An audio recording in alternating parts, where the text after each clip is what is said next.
Good morning students. आज की class में हम चैप्टर 7 के क्वेश्चन आंसर सॉल्व करेंगे। कल की क्लास में हमने चीन की दीवार और सही गलत और रिक्त स्थानों में पूर्ति कीजिए ये सब किया था। तो चलिए स्टार्ट करते हैं। आपको फर्स्ट क्वेश्चन क्या दिया गया है, मौर्य साम्राज्य में विभिन्न काम धंधों में लगे हुए लोगों की सूची बनाओ। मतलब जो मौर्य साम्राज्य था, चंद्रगुप्त मौर्य समाज के संस्थापक थे। वहाँ पर जो लोग रहते थे उस साम्राज्य में, वे लोग क्या क्या काम करते थे, इनके बारे में हमें इसमें बताना है। तो देखिए, मौर्य साम्राज्य में विभिन्न काम धंधों में लगे लोग निम्न हैं। मतलब बहुत से लोग अलग अलग काम करते थे, उनके बारे में देखिए। नंबर 1 सरकारी अधिकारी, क्या है, सरकारी अधिकारी। सेकंड नंबर पर कृषक। कृषक कौन होते हैं, किसान, जो अनाज वगैरह फल फूल सब्जी वगैरह उगाते हैं।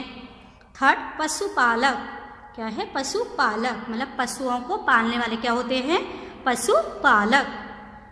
फोर्थ नंबर पर आपको दिया गया है शिल्पकार, क्या है, शिल्पकार, जो मूर्तियाँ वगैरह बनाते हैं। 5 नंबर पर है व्यापारी, जो एक जगह से दूसरी जगह माल बेचते हैं। 6 संदेश वाहक, क्या है, संदेश वाहक, जो संदेशों का आदान प्रदान करते हैं। 7 नंबर पर है जासूस, क्या है, जासूस, वे लोग जो किसी की जासूसी, किसी की रहस्य को जानते हैं और दूसरे तक पहुंचाते हैं। 8 नंबर पर है फल फूल संग्राहक, क्या है, फल फूल संग्राहक, मतलब वे लोग जो फलों के और फूलों को संग्रह करके रखते हैं और उन्हें बेचते। 9 नंबर पर है शिकारी, क्या है, शिकारी, जो दूसरे जानवरों का शिकार करते हैं। सेकंड क्वेश्चन आपको दिया गया है, उन समस्याओं की सूची बनाओ जिनका समाधान अशोक धम्म द्वारा करना चाहता था। फिर से पढ़ते इस क्वेश्चन को।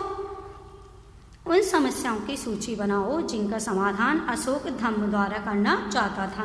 मतलब अशोक ने कलिंग युद्ध में ऐसा देखा कि उसने अपने इस मतलब युद्ध का त्याग कर दिया था, तो वह चाहता था कि लोगों को भी मतलब समस्याएं ना झेलनी पड़े, इसलिए उसने मतलब वो जिस धर्म को मानता था उनकी मदद से वो लोगों की समस्याओं को दूर करना चाहता था। तो वे कौन कौन सी समस्याएं थी, देखिए।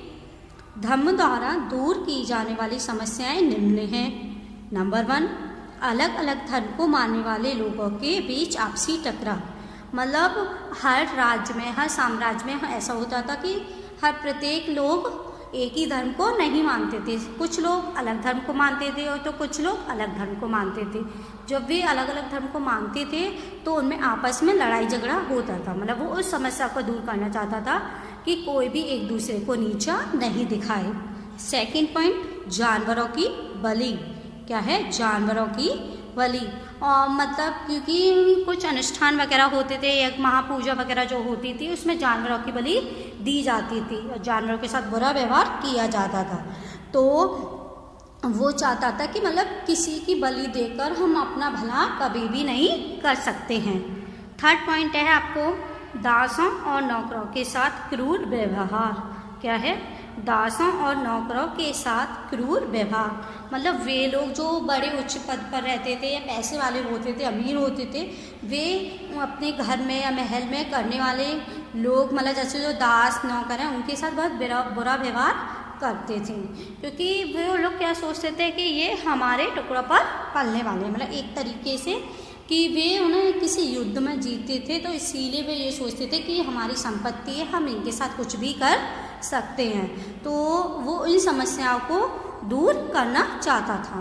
थर्ड क्वेश्चन दिया गया है आपको, धम्म के प्रचार के लिए अशोक ने किन साधनों का प्रयोग किया। मतलब क्या है, धम्म के प्रचार के लिए अशोक ने किन साधनों का प्रयोग किया। मतलब अशोक जो धम्म आनते थे उनके प्रचार के लिए उन्होंने क्या क्या काम किए ये बताना है। धम्म के प्रचार के लिए अशोक ने निम्न साधनों का प्रयोग किया, क्या है, धम्म के प्रचार के लिए अशोक ने निम्न साधनों का प्रयोग किया। नंबर 1 धम्म महामाक्त की नियुक्ति की, क्या है, धम्म महामात्र की नियुक्ति की। मतलब जो धर्म में निपुण थे, धर्म की आस्था वगैरह लोगों को बताने के लिए कि क्या सही है और क्या गलत है। सेकंड, विदेशों में धम्म प्रचारक और प्रतिनिधियों को भेजा। मतलब अपने देश में ही प्रचार करने के साथ साथ वे विदेशों में भी धम्म प्रचारक और प्रतिनिधियों को उन्होंने भेजा कि जिससे वे अपने धर्म का प्रचार प्रसार कर सकें और लोग उनके धर्म के बारे में जानें। थर्ड पॉइंट है, अशोक ने अपने संदेश को कई स्थानों में शिलाओं पर खुदवाए। मतलब अशोक ने जो संदेश दिए थे उनको क्या किया, दीवारों पर, शिला स्तंभों पर क्या किए थे, खुदवाए थे, मतलब एक तरीके से लिखवाए थे। फोर्थ लास्ट पॉइंट है, कुछ अधिकारियों को नियुक्त किया गया जो राजा के संदेशों को उन लोगों को पढ़कर सुनाते थे। मतलब कुछ ऐसे अधिकारी थे तो वे राजा के भेजे हुए संदेश या बताए हुए संदेश को पढ़कर सुनाते थे, क्योंकि वहाँ पर सभी लोग पढ़े लिखे नहीं थे। मतलब जो लोग अनपढ़ थे तो उनको तो पता नहीं चलेगा कि राजा के क्या आदेश, क्या संदेश भेजाएं।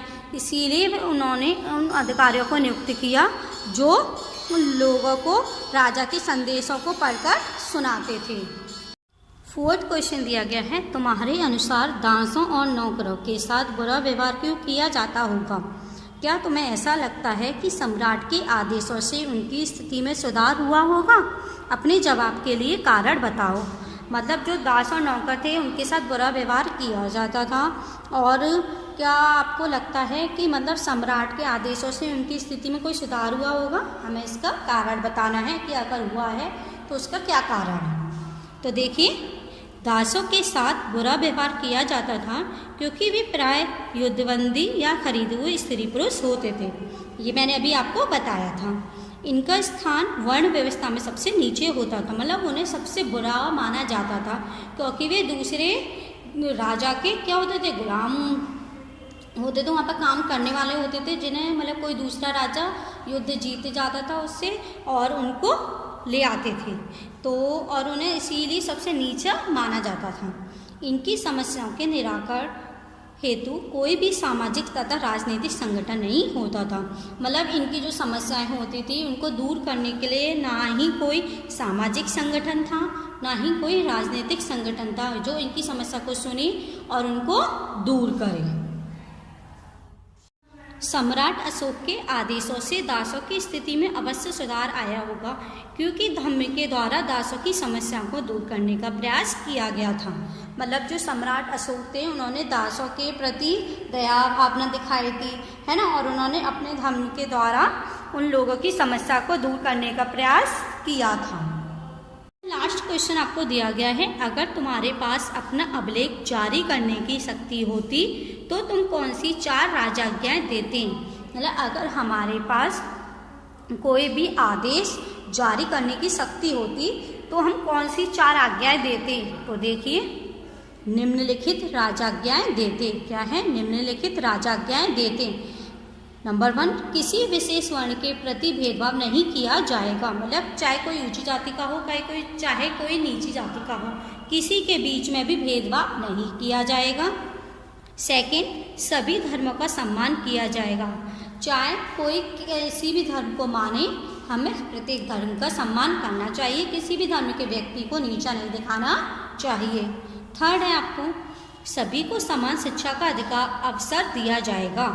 चाहे वे व्यक्ति छोटा हो या बड़ा, सभी को एक जैसी शिक्षा प्राप्त करने का अधिकार है। और लास्ट पॉइंट आपको दिया गया है, स्त्रियों को पुरुषों के बराबर का अधिकार प्राप्त होगा। मतलब पहले ज़माने में प्राचीन काल में ये होता था कि स्त्रियों को पुरुषों के बराबर अधिकार नहीं दिया जाता। मतलब उन्हें ये बोला जाता था कि ये क्या है, ये मतलब ऐसी ही हैं जो सिर्फ दूसरों के जीवन पर निर्भर है। मतलब अगर कोई किसी स्त्री की शादी हो गई है तो उसका पति ही उसके सारी इच्छाओं को पूरी करेगा, और उस स्त्री का काम है कि वे अपने पति की सभी आज्ञाओं का पालन करें। तो बच्चों, आपका आज का होमवर्क है कि आपको इन सभी क्वेश्चन आंसर को अच्छे से समझना है, लर्न करना है, साथ में अपनी स्टिकी नोटबुक पर राइट करना है। बाय।